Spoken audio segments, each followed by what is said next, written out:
मणिपुर में ये एक साल में ये दूसरा बलदियाती इलेक्शन होने जा रहा है और ये इलेक्शन पिछले इलेक्शन से कुछ मुख्तलिफ होगा क्योंकि इस इलेक्शन में जो जंग होगी वो सिर्फ चेयरमैनशिप के लिए होगी। यानी जो मणिपुर यूसी 3 है उसमें वाइस चेयरमैन पीपल्स पार्टी का होगा और काउंसिलर्स तमाम पीपल्स पार्टी के होंगे, लेकिन चेयरमैन किसी का भी हो सकता है। असल में इस इलेक्शन की वजह यह है कि हमारे जो नौमुंतखब चेयरमैन थे, साबिका चेयरमैन जनाब सैफुल्लाह नूर साहब, उन्होंने रिजाइन दिया है अपने ओहदे से।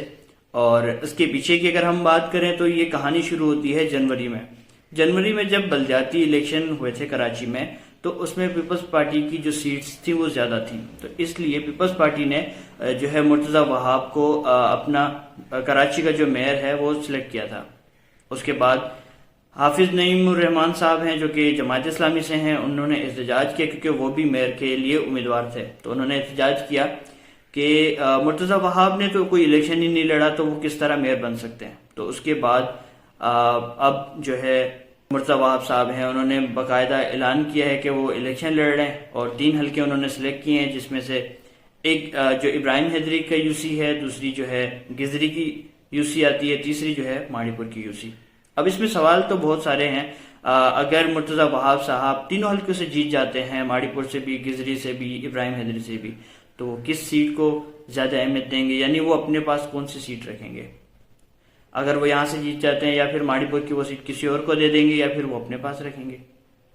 और दूसरा सवाल ये भी आता है कि अगर मुर्तजा वहाब साहब जो है यहां से हार जाता है और यहाँ कोई और पार्टी का जो नुमाइंदा है वो जीत जाता है, तो किस तरह का सिनेरियो होगा कि वाइस चेयरमैन पीपल्स पार्टी का होगा। हमें मतलब सियासत में एक डाइवर्सिटी देखने को मिलेगी, ये भी हो सकता है। इसके अलावा मैं इलेक्शन की बात करूं तो अभी जो है नवंबर की डेट्स आ रही हैं, लेकिन अभी तक कोई कंफर्म डेट नहीं आई, बट कहा जा रहा है कि नवंबर में इलेक्शन होंगे।